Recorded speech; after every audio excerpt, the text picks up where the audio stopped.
अब हम एनसीईआरटी किताब से अध्याय 3 के प्रश्नावली 3.4 के प्रश्नों को अब हल कर लेते हैं। तो प्रश्नावली 3.4 का पहला प्रश्न है, निम्न समीकरण के युग्म को विलोपन विधि तथा प्रतिस्थापन विधि से हल कीजिए।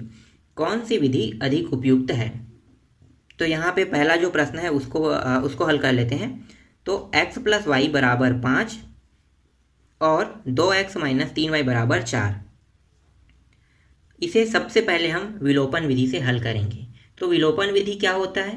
तो इस प्रश्न में दो चर दिए हुए हैं, एक चर है x और एक चर है y। इन दोनों चरों में से किसी एक चर के मान को हम बराबर करेंगे।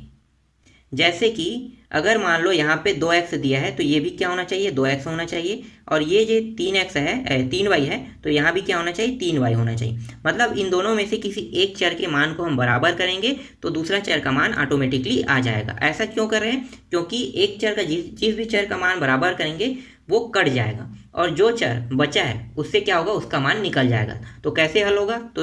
तो आगे अब इसको हल करते हैं तो आप लोगों को और अच्छे से समझ में आ जाएगा। तो चलो अब इसको हल करते हैं। तो सबसे पहले हम इसे विलोपन विधि से हल कर रहे हैं।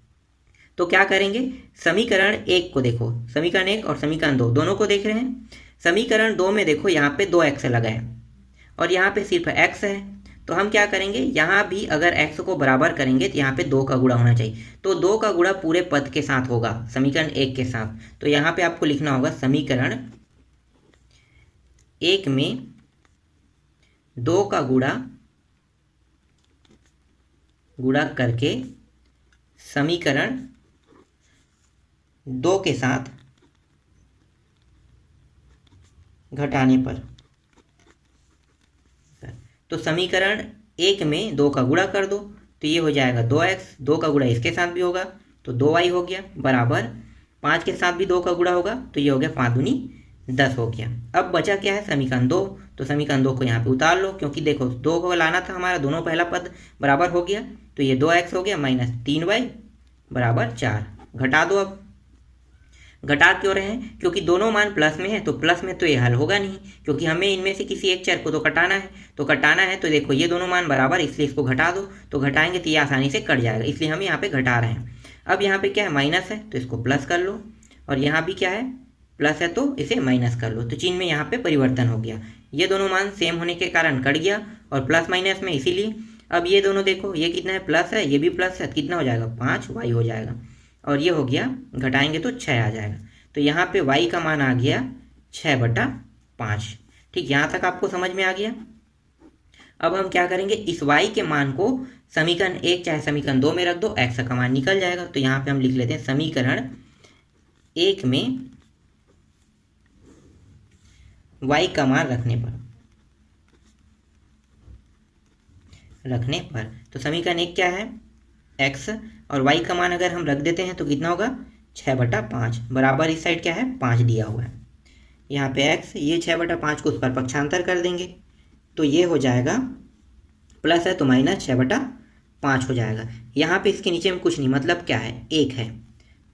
तो ये हो गया x बराबर, इन दोनों के मान को बराबर कर लेंगे तो 5 एकम, ये 5 एकम हो गया, और ये 5 पंचे 25, 1 का गुणा इसके साथ होगा तो 6 एकम 6 आ जाएगा, बराबर घटा दो। तो घटाएंगे, यहाँ पे लिख लेते हैं x बराबर, घटाएंगे तो ये आ जाएगा 19/5। तो x का मान कितना प्राप्त हो गया, 19/5 प्राप्त हो गया। विलोपन विधि में प्राप्त किया वही मान हमें प्रतिस्थापन विधि में भी प्राप्त होगा। तो चलो अब प्रतिस्थापन विधि से इसको हल करते हैं।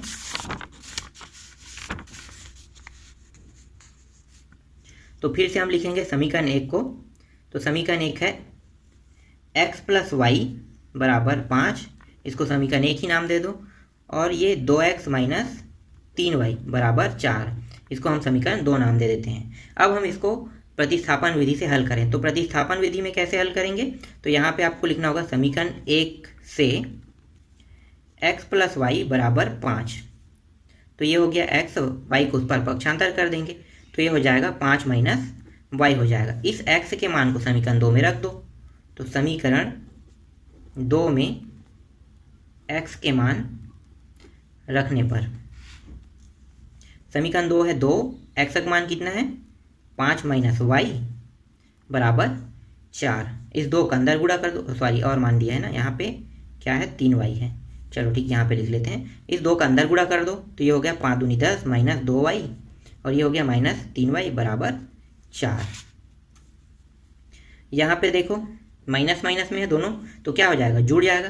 तो ये हो जाएगा माइनस 5y और ये 10 जो है उस पर पक्षांतर कर दो तो ये हो जाएगा 4 माइनस 10। घटा दो अब इसको, तो घटाने में प्राप्त होगा ये -6। माइनस में दोनों से कट गया तो बचा क्या, सिर्फ 5y बराबर 6 बचा। तो ये हो गया 6/5 आ जाएगा। तो यहाँ पे y का मान आ गया 6/5। देखो यहाँ पे y का मान 6/5 प्राप्त हुआ है, उसमें भी y का मान 6/5 प्राप्त हुआ था। अब इस मान को हम कहाँ पे रखेंगे, हम चाहे समीकरण 1 में रखें चाहे समीकरण 2 में रखें, x का मान निकल जाएगा। तो हम इसे समीकरण 1 में रख देते हैं। समीकरण 1 में y का मान रखने पर समीकरण 1 है x प्लस y का मान क्या है 6/5 बराबर 5। तो ये हो गया x बराबर, इसको उस पर पक्षांतर कर देंगे तो ये हो जाएगा 6/5। ये हो गया x बराबर, यहाँ पे आ जाएगा कुछ नहीं मतलब 1 है, 5 5 6 25 माइनस 6 और यहाँ पे हो गया 5। घटा दो उसको तो ये आ गया 19/5। तो देखो प्रतिस्थापन विधि और विलोपन विधि दोनों में मान सेम टू सेम प्राप्त हुआ है, जैसा कि मैंने बताया था। ठीक है, तो अब आपको इन दोनों विधियों में सबसे आसान विधि कौन सा लगा, ये आप अपने हिसाब से लिख लेना। अगर मुझसे पूछा जाए कि इन दोनों में से सबसे आसान विधि कौन सा है, तो मैं कहूँगा विलोपन विधि, क्योंकि मैं हर प्रश्न को विलोपन विधि से बनाता हूँ। जब तक कि कोई विधि के बारे में विधि में बनाने के लिए ना कहा जाए। अगर प्रतिस्थापन विधि बनाने के लिए कहा जाएगा तभी मैं प्रतिस्थापन विधि बनाऊंगा। अगर उस प्रश्न को नॉर्मल हल करने के लिए कहेगा तो मैं नॉर्मल हल में सिर्फ विलोपन विधि से ही हल करूंगा। ठीक है, अब आगे बढ़ते हैं अगले प्रश्न की ओर। तो दूसरा प्रश्न है 3x प्लस 4y बराबर 10। इसको हम समीकरण 1 नाम देते हैं। और दूसरा समीकरण देंगे 2x माइनस 2y बराबर 2। इसको हम दूसरा समीकरण नाम देते हैं। तो सबसे पहले हम इसे विलोपन विधि से हल करेंगे।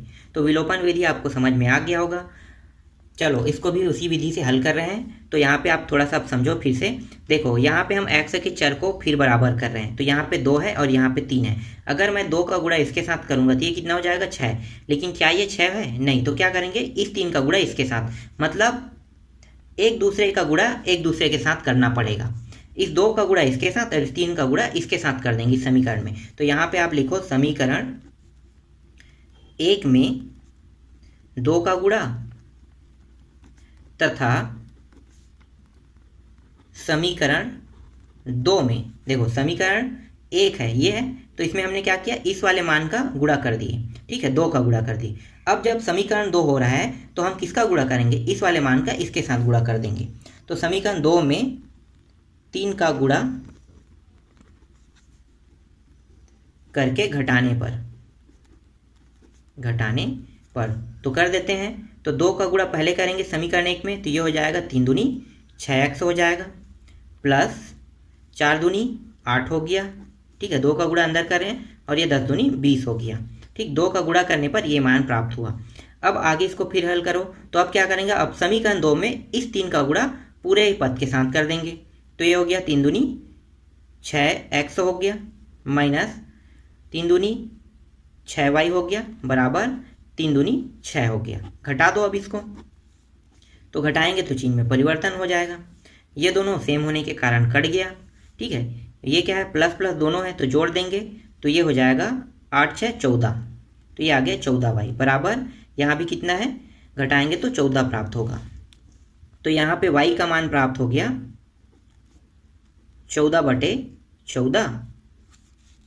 तो y बराबर 1 प्राप्त हो गया। अब इस y के मान को हम समीकरण 1 में रख देते हैं। तो यहाँ पे लिखो y का मान समीकरण 1 में रखने पर। समीकरण 1 क्या है, यहाँ पे देख लो 3x प्लस 4y बराबर 10। इसमें हम y के मान रखेंगे तो 3x प्लस 4 गुणित 1 बराबर 10। तो ये हो गया 3x, ये हो गया 4 एकम 4। 4 को अगर उस पर पक्षांतर कर देंगे तो प्लस से है, प्लस में है तो ये क्या होगा, माइनस में हो जाएगा। तो यहाँ पे बचा सिर्फ 3x बराबर, इसको घटा दो तो ये 6 हो गया, तो x बराबर 6/3 हो जाएगा। तो x का मान प्राप्त हो गया 3 एकम 3 दूनी, x का मान 2 प्राप्त हो गया। अब विलोपन विधि से जो ये मान प्राप्त हुआ है यही मान प्रतिस्थापन विधि में भी प्राप्त होगा। तो चलो अब प्रतिस्थापन विधि से हल करते हैं। तो दूसरा विधि, इसको b नाम दे देते हैं। वही समीकरण हम फिर से लेंगे। तो 3x प्लस 4y बराबर 10, इसको पहला समीकरण, और 2x माइनस 2y बराबर 2 को हम दूसरा समीकरण। अब प्रतिस्थापन विधि में हल करेंगे तो क्या करेंगे, इनमें से पहले वाले समीकरण को लेकर हल करेंगे। तो लिखो समीकरण 1 से 3x प्लस 4y बराबर 10। तो 3x बराबर इस 4y को उस पर पक्षांतर कर देंगे तो ये क्या हो गया, माइनस में हो जाएगा 4y। तो x बराबर प्राप्त हो जाएगा 10 माइनस 4y बटा 3। अब ये जो x का मान है इसको हम समीकरण 2 में रख देते हैं। तो समीकरण 2 में x के मान रखने पर समीकरण 2 और इस x के स्थान पे क्या रखेंगे, 10 माइनस 4y रखेंगे, और यहाँ पे पीछे में क्या है, माइनस 2y है बराबर 2 है, और इसका बटा क्या था, नीचे में 3 था। ठीक, तो हमने सभी मानों को यहाँ पे रख दिया, इसके मानों को। अब हम क्या करेंगे, इस 2 का अंदर गुणा कर देंगे। तो 2 का अंदर गुणा करेंगे तो ये हो जाएगा 10 दूनी 20 माइनस 4 दूनी 8y माइनस 2y, और ये यहाँ पे हो गया 3 बराबर 2। तो यहाँ पे देखो ये वाला जो मान है यहाँ पे कुछ नहीं, मतलब क्या है, 1 है। तो दोनों के जो हर के मान है उनको बराबर कर लेते हैं। तो ये हो गया 3 एकम 3 आ गया। इस 1 का पूरा इसके साथ गुणा करेंगे तो कितना प्राप्त होगा, 20 माइनस 8y का 8y प्राप्त होगा। फिर इस 3 का गुणा इसके साथ करेंगे तो कितना प्राप्त होगा, 6y हो जाएगा, 3 दूनी 6y बराबर 3। इन दोनों को हल कर लेते हैं पहले। तो ये हो गया 8 और 6 कितना हो गया, माइनस 14। इस 3 का गुणा इसके साथ करेंगे तो कितना हो जाएगा, 3 तिया 9, सॉरी 2 है, 3 दूनी 6 हो जाएगा। ठीक है, 6 हो गया। अब ये जो 20 है इसको इस पर पक्षांतर कर देंगे तो ये हो जाएगा माइनस 20। तो यहाँ पे आ गया माइनस 14y बराबर माइनस 14। तो y बराबर, यहाँ पे दोनों माइनस माइनस कट जाएगा तो कितना बचेगा, 14y बराबर 14 बस बचेगा। तो यहाँ पे हो जाएगा 14/14, इसको ऐसे लिख सकते हैं। तो y का मान प्राप्त हो गया 1। इस y के मान को हम कहाँ पे रखेंगे, हम चाहे समीकरण 1 में रखें चाहे समीकरण 2 में रखें, x का मान निकल जाएगा। तो इस बार हम y के मान को समीकरण 2 में रख रहे हैं। तो यहाँ पे लिख लेते हैं y के मान समीकरण 2 में रखने पर, समीकरण 2 है 2x माइनस 2y बराबर 2, 2x माइनस 2 और y का मान कितना है, 1 बराबर 2। तो 2x माइनस 2 बराबर 2, ये 2 उस पार चला जाएगा तो ये हो जाएगा 2x बराबर 2 प्लस 2 हो जाएगा बराबर ये 4 हो गया, और यहाँ पे x बराबर 2, x बराबर 4/2, तो x का मान प्राप्त हो गया 2। तो देखो x और y के मान 1 और 2 दोनों में प्राप्त हुए थे, इसमें भी दोनों में x और y के मान 2 ही प्राप्त हुए। चलो अब आगे बनाते हैं तीसरे प्रश्न को। तीसरा है 3x माइनस 5y माइनस 4 बराबर 0, और ये है 9x बराबर 2y प्लस 7, ये दूसरा दिया हुआ है। तो यहाँ पे ये क्या है, मान जो है इनकम्प्लीट टाइप से है, तो हम क्या करेंगे, इसे थोड़ा सुधार कर देते हैं। तो मैं यहाँ पे बगल पे लिख रहा हूँ, ठीक है। तो यहाँ पे हो गया 3x माइनस 5y, और इस 4 को इस पार पक्षांतर करेंगे तो क्या हो जाएगा, प्लस 4 हो जाएगा। इसी तरह से 9x, इस 2y को इस पार पक्षांतर करेंगे तो माइनस 2y हो जाएगा, और इस पार बचा क्या, सिर्फ 7। इसको अब हम समीकरण 1 नाम देते हैं, अब इसको हम समीकरण 2 नाम देते हैं। अब हम क्या करेंगे, सबसे पहले हम विलोपन विधि से हल करेंगे। तो विलोपन विधि में हल करने के लिए क्या देखना पड़ता है, हमें x के चर राशि को देखना है, क्योंकि हम x के चर राशि वाले ही को मान को ही बराबर कर रहे हैं। तो हम x के चर राशि को देख लेते हैं। तो यहाँ पे देखो, यहाँ पे 9x है और यहाँ पे 3x है। इसको 9 होने के लिए कितने की आवश्यकता है, तो 3 की आवश्यकता है। अगर हम 3 का गुणा कर देंगे इस पूरे पद में तो 3 तिया 9x हो जाएगा, मतलब सिर्फ समीकरण 1 में 3 का गुणा कर देते हैं। तो यहाँ पे लिखो समीकरण 1 में 3 का गुणा करके समीकरण दो में घटाने पर। तो समीकरण 1 में 3 का गुणा कर दें तो ये हो जाएगा 3 तिया 9x हो जाएगा, फिर माइनस, फिर इसके साथ भी 3 का गुणा होगा तो 3 पंचे 15y बराबर 3 का गुणा इसके साथ भी हो 3 चौक 12। अब समीकरण 2 में देखो तो सेम मान प्राप्त हो रहा है, मतलब उसमें किसी भी मान का हमें गुणा करने की जरूरत नहीं है। तो ये हो जाएगा 9x माइनस 2y बराबर 7। घटा दो अब इसको, तो घटाएंगे चिन्ह में परिवर्तन हो गया सभी का, ये प्लस माइनस कट गया, ये प्लस है ये माइनस है, घटा देंगे तो कितना होगा माइनस 13y बचेगा। इसी तरह से इसको भी घटा देते हैं, तो 12 में 7 घटाएंगे तो कितना बचेगा 5 बचेगा। तो यहाँ पे y का मान प्राप्त हो जाएगा 5/13 और ये माइनस लगा उसके साथ, तो माइनस 5/13 प्राप्त हो गया। अब इस y के मान को हम कहाँ पे रखेंगे, समीकरण 1 में रख देंगे। तो यहाँ पे लिखो समीकरण 1 में y का मान रखने पर। तो समीकरण 1 क्या है, यहाँ पे देख लो, समीकरण 1 है 3x माइनस 5 और y का मान कितना रखेंगे माइनस 5/13। तो ये हो जाएगा माइनस 5/13 बराबर 4। अब बस इसको हमें हल बस करना है, तो हल करते जाते हैं। 3x माइनस ये माइनस माइनस क्या होगा गुणा होके प्लस हो गया, 5 पंचे 25/13 बराबर 4। ये 25/13 को उस पर पक्षांतर कर देंगे, यहाँ पे बचेगा 3x बराबर 4 माइनस 25/13। तो ये हो गया 3x बराबर, तो यहाँ पे देखो कुछ नहीं मतलब 1 है, तो दोनों के जो हर के मान है उसको बराबर कर लेते हैं। 13 एकम 13, 13 चौक 52 और यहाँ पे होगा 25।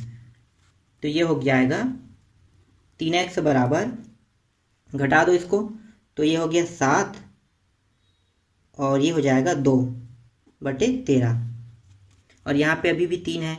3 को अगर हम इस साइड पे लाते हैं तो कहाँ पे आएगा, तो ये आ जाएगा x बराबर 27/13 गुणित 3, नीचे में आएगा, ऊपर में मान है 3 एकम 3 निया, 3 एकम हाँ ठीक है 3 निया, तो ये हो गया 9/13 प्राप्त हो गया। तो x का मान प्राप्त हो गया 9/13।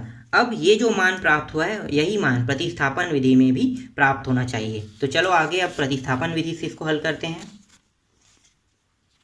तो प्रतिस्थापन विधि में हम उन्हीं समीकरणों को फिर से ले लेते हैं। तो समीकरण है 3x माइनस 5y बराबर 4 और 9x माइनस 2y बराबर 7।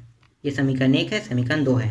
तो हम क्या करेंगे, समीकरण 1 को हल करेंगे। समीकरण 1 3x माइनस 5y बराबर 4, 3x इसको उस पर पक्षांतर कर देंगे तो ये हो जाएगा 4 माइनस 5y बटा 3 हो जाएगा। अरे सॉरी यहाँ पे लिखते हैं 4 माइनस 5y बटा अब 3 होगा, ठीक है 3 नीचे आ गया। अब इस x के मान को हम समीकरण 2 में रख देते हैं।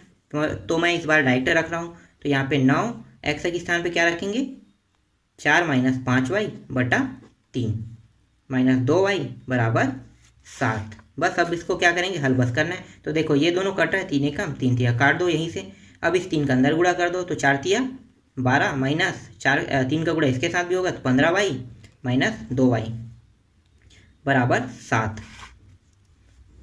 अब यहाँ पे देखो, हाँ यहाँ पे मुझसे एक गलती हुआ है, क्या यहाँ पे देखो अगर मैं इसको पक्षांतर करता हूँ तो ये क्या होगा प्लस में हो जाएगा, तो ये प्लस में हो गया, तो ये मान पूरा प्लस में हो जाएगा, इसलिए गलती हो रहा था, ठीक है ये भी प्लस में हो गया। अब इसको घटा दो, तो घटाएंगे तो ये दोनों कितना प्राप्त होगा 13 y प्राप्त हो जाएगा, इसको उस पर ले जाओ 12 को, तो ये 7 माइनस 12, तो यहाँ पे y का मान प्राप्त हो गया, y का मान प्राप्त हो रहा है -5 और यहाँ पे 13, ठीक है। तो पूरा y का मान प्राप्त हो जाएगा -5/13। तो देखो उसमें भी y का मान कितना प्राप्त हुआ था -5/13 प्राप्त हुआ था। अब इस x के मान को चाहे आप समीकरण 1 में रखो चाहे समीकरण 2 में रखो 9/13 प्राप्त हो जाएगा x का मान। अब हम x के मान को निकाल लेते हैं। तो x का मान निकालने के लिए हम क्या करेंगे, समीकरण 1 में मान को रख देंगे। तो समीकरण 1 में y का मान रखने पर, तो समीकरण 1 है 3x माइनस 5y बराबर 4। अगर यहाँ पे हम y का मान रखेंगे तो ये हो जाएगा 3x माइनस 5, y का मान आया था -5/13 बराबर 4। तो ये हो गया 3x, ये दोनों क्या हो जाएंगे, प्लस हो गया, 5 पंचे 25/13 बराबर 4। तो ये हो गया 3x बराबर, इस 25/13 को उत्पाद ले जाओगे तो ये हो जाएगा -25/13 हो जाएगा।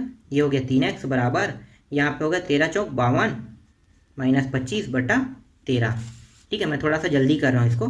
फिर ये हो गया 3x बराबर, ये हो गया, घटा देंगे तो कितना प्राप्त होगा, घटाएंगे तो हो गया 27/13। तो यहाँ पे 3 जो है यहाँ पे आ जाएगा, तो x बराबर 27 गुणित 3/13, 3 एकम 3 27, तो प्राप्त हो गया 9/13। तो x का मान क्या प्राप्त हो गया, 9/13। तो देखो, जो विलोपन विधि में प्राप्त हो वही मान प्रतिस्थापन विधि में भी प्राप्त होता है। ठीक, तो इस तरह से तीसरा भी कंप्लीट हो गया। अब हम हल कर लेते हैं लास्ट प्रश्न को। तो चौथा प्रश्न है x/2 प्लस 2y/3 बराबर -1। इसको पहले हम बराबर कर लेते हैं और बराबर करके समीकरण निकाल लेते हैं। तो यहाँ पे देखो, नीचे के दोनों मान बराबर नहीं है तो क्या होगा, दोनों में हर के मान को बराबर करेंगे, 3 दूनी 6 आ गया, ये 3x हो गया और ये प्लस 4y हो गया बराबर -1।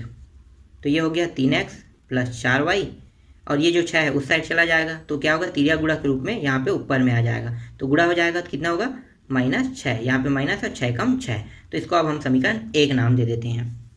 उसके बाद दूसरा जो दिया है वो है x - y/3 बराबर 3 दिया हुआ है। इसको भी बराबर कर लेंगे, यहाँ पे कुछ नहीं मतलब 1 है, तो दोनों के हर बराबर करेंगे तो 3 एकम 3 प्राप्त होगा। 3 का गुणा इसके साथ करेंगे तो 3x, इस 1 का गुणा इसके साथ करेंगे तो y बस प्राप्त होगा, और यहाँ पे 3 है। अब ये जो 3 है इसका गुणा इसके साथ कर देंगे तो यहाँ पे ऊपर, यहाँ पे क्या बचा, 3x - y बराबर 3 दिया 9। इसको हम दूसरा समीकरण नाम देते हैं। अब यहाँ पे समीकरण 1 और समीकरण 2 आ गया है, तो अब इसको आप प्रतिस्थापन विधि और विलोपन विधि से आप इसको हल कर लेना। ठीक है, इसके बाद जो अगला प्रश्न है उसको हम लोग हल करेंगे।